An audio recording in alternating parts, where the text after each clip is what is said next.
दोस्तों अब दुनिया के बड़े बड़े देश चीन से अपनी निर्भरता को कम करते हुए भारत की ओर ज्यादा झुकते हुए नजर आ रहे हैं। ऐसा इसलिए कि जब भी किसी देश में आर्थिक मंदी के संकट आते हैं तो चीन उनकी मदद नहीं बल्कि उनका फायदा उठाने की कोशिश करता है। उदाहरण के तौर पर आप श्रीलंका का नाम ले सकते हैं। और अब दुनिया के लगभग सभी देशों को यह बात समझ में आ चुकी है कि अगर चीन के साथ लंबे संबंध रहे तो आगे चल के लंबा नुकसान उठाना पड़ सकता है। जहाँ आज एक और काफी बड़ी खबर सामने निकल के आई है भारत और ऑस्ट्रेलिया से जुड़ी हुई, जहाँ पर ऑस्ट्रेलिया ने भारत को एक ऐसा गिफ्ट ऑफर किया है जिसे आज तक भारत के इतिहास में किसी ने भी नहीं किया है। तो आइए इस छोटे से वीडियो में इस पूरी डेवलपमेंट को समझते हैं। बस हमें सपोर्ट करने के लिए चैनल को सब्सक्राइब जरूर कीजिएगा। दोस्तों वर्ल्ड डेटा की रिपोर्ट के मुताबिक दुनिया का करीब 53 से 55% जो लिथियम का प्रोडक्शन है वो ऑस्ट्रेलिया में किया जाता है। लेकिन बात रही लिथियम एक्सपोर्ट की तो आज भी चाइना का नाम नंबर 1 पोजीशन पर है। ऐसा इसलिए कि ऑस्ट्रेलिया में जितनी भी बड़ी माइंस है वहां पर चाइना का कब्जा है। शुरुआती दिनों में जब ऑस्ट्रेलिया के पास इंफ्रास्ट्रक्चर नहीं था तो उन्होंने चाइना को बड़े कॉन्ट्रैक्ट सौंपे और जिसका फायदा अब चाइना ऑस्ट्रेलिया से उठाना शुरू कर चुका है। सही तौर पर देखा जाए तो ऑस्ट्रेलिया को आज दुनिया का सबसे बड़ा लिथियम एक्सपोर्टर होना चाहिए, लेकिन क्योंकि चाइनीज कंपनियों का कब्जा ऑस्ट्रेलिया में है इसलिए ऑस्ट्रेलिया इस लिस्ट में काफी पीछे नजर आता है। और जब ऑस्ट्रेलिया के अंदर इतने बड़े स्केल पर लिथियम का प्रोडक्शन होता ही है तो नई नई माइंस भी डिस्कवर होती रहती हैं। और रिसेंटली ही ऑस्ट्रेलिया में कई नई माइंस का पता लगाया गया है, जिसके बाद ऑस्ट्रेलिया ने डिसाइड किया कि अब ये बड़े कॉन्ट्रैक्ट चाइना के हाथ में नहीं जाएंगे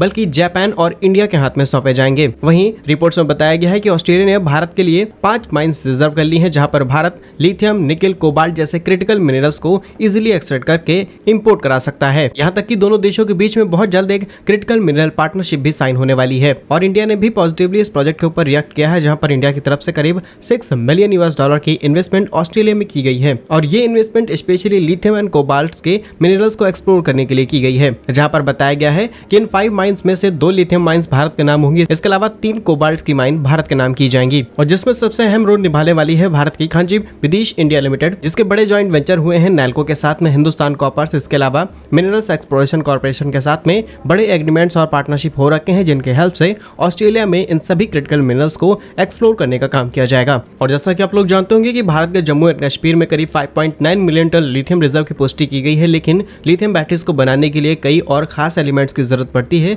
जिसमें सबसे इंपॉर्टेंट है कोबाल्ट। अब भारत के अंदर कोबाल्ट तो खास मात्रा में मौजूद नहीं है, इसलिए ऑस्ट्रेलिया ने भारत को 3 कोबाल्ट की माइन सौंपी है। अब Bharat lithium and cell manufacturing sector में मेजर स्टेप लेने वाला है और अगले 4 से 5 सालों में भारत के अंदर बड़े स्केल पर लिथियम आयन बैटरीज को मैन्युफैक्चर करने का काम शुरू कर दिया जाएगा। ऑलरेडी इसके अंदर टाटा, रिलायंस, अडानी, ओला जैसे बड़े प्लेयर्स एंटर कर चुके हैं। बस जरूरत थी हमें रॉ मटेरियल की, जिसकी कमी को आज ऑस्ट्रेलिया ने पूरा कर दिया है। बाकी आप हमें कमेंट्स बताइए कि आपके मोबाइल फोन में लगी बैटरी कितने mAh की है। भारत कैसे ही यूजफुल एंड इन्फॉर्मेटिव वीडियोस पाने के लिए हमारे YouTube चैनल को सब्सक्राइब जरूर कर लीजिए। मिलेंगे हम आपको एक नई और इंटरेस्टिंग वीडियो में, तब तक के लिए वंदे मातरम, भारत माता की जय।